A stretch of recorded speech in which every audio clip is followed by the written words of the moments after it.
But first, our Foreign Affairs correspondent Jonathan Miller reports now on the latest exchanges, which have so far led to the deaths of at least 650 Palestinians. And please, do be warned, his report does contain very distressing images. Gaza lies 100 miles as the crow flies from Israel's Tel Megiddo, better known to most of us as Armageddon. But to those under fire in this oppressed, oppressive enclave, this relentless onslaught and the fight back feel to many here as though the last battle has begun. The Palestinian militants' rockets continue to blast off into Israel as Israeli drones and tanks and gunboats attack helicopters and F-16s continue to visit death and destruction here. 2 F-16 missiles hit this apartment building a stone's throw from our hotel at 10:32 p.m. last night. Families in flats upstairs, most refugees from the bombardment of Shujaiya further east, were warned by phone and all got out. A mini-mart and other shops downstairs had storerooms at the back. Is it possible that maybe Hamas was storing rockets in the back? Is it possible that maybe Hamas was firing rockets from across the road in that empty space? No, ever, never. You know why? How do you know? How it's possible to come military person to store here rockets? No way. And also, when the attack finished, we come and we know that's not anything of military material here. If that was, I will tell you. By lunchtime, 21 were dead, 56 by 4:30. Total deaths now creeping inexorably towards 700, most civilians, 4,300 wounded. 32 Israeli soldiers are now dead, 2 civilians there. In central Gaza City, we passed Al-Aqsa Mosque. Well, it was Al-Aqsa Mosque until it too was visited by the Israeli Air Force, which targets mosques suspected of storing weapons. And that's exactly what happened here. When I put that to local residents, though, they laughed. This was a 7-story block, 22 flats, 160 people. One had a phone call saying, "You've got 3 minutes to get everybody out." They ran, and all they've got left now is what they're wearing.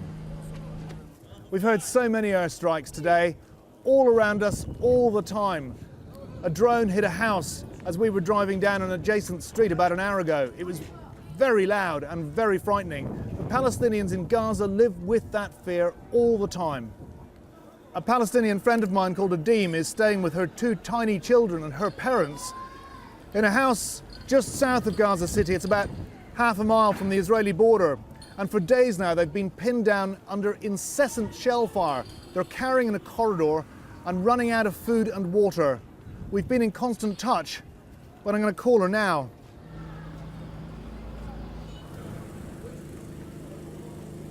Adim, it's Jonathan.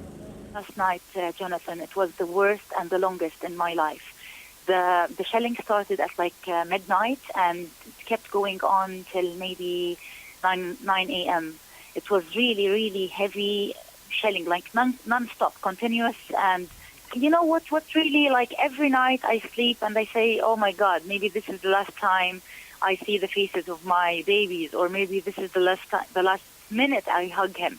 You want to survive, but you know that maybe the next minute you are gone. I really wonder, the Israeli soldier who's behind the tank and who shells Gaza every second. I really wonder, doesn't he have kids? Doesn't he have normal life, family? Like doesn't he think about us as if we are equals to him? We are exactly equal to him.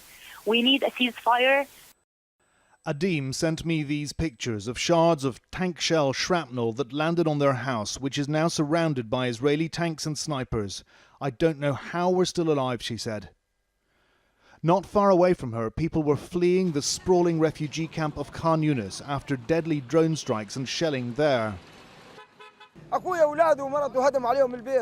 They destroyed the house that collapsed on my brother, his wife and their kids, all of them. And this happens every night. They hit the entire neighborhood and we don't know how we can live like this. This is a miserable life. This is not life. At the hospital, mutilated bodies fill the morgue. Israeli soldiers have been on the road since last night. The ambulances and the Red Cross couldn't get the injured. The army moved back, and these young men needed someone to get them. But whoever goes to help them gets shot. 2 days back, we broadcast this distressing footage filmed by Palestinian rights activists. A man who's looking for injured members of his family in Shujaiya is shot at, apparently by an Israeli sniper.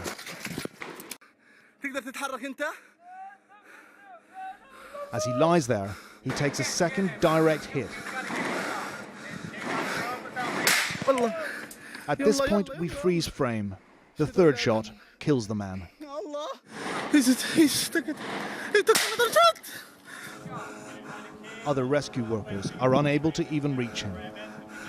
The dead man's name was Salam Shamali. We tracked down his cousin, who said that he and Salam's parents and sisters found out about his death on social media when the video went viral. They called the ambulances, and ambulances reached the area. And after that, the Israeli fired the ambulance also. And where is Salam's body now? Is it still there? Still there in the same place for 3 days almost. Why can they not get him? Because the Israeli announced that it's a restricted area and no one can access to this area. As the UN human rights chief said that Israel's failure to protect civilians could amount to war crimes, clashes have broken out in the Israeli-occupied territories on the West Bank. It feels like a spark has now been lit which may not easily be extinguished. Israel's intent to crush Palestinian resistance, met by determination not to be subdued.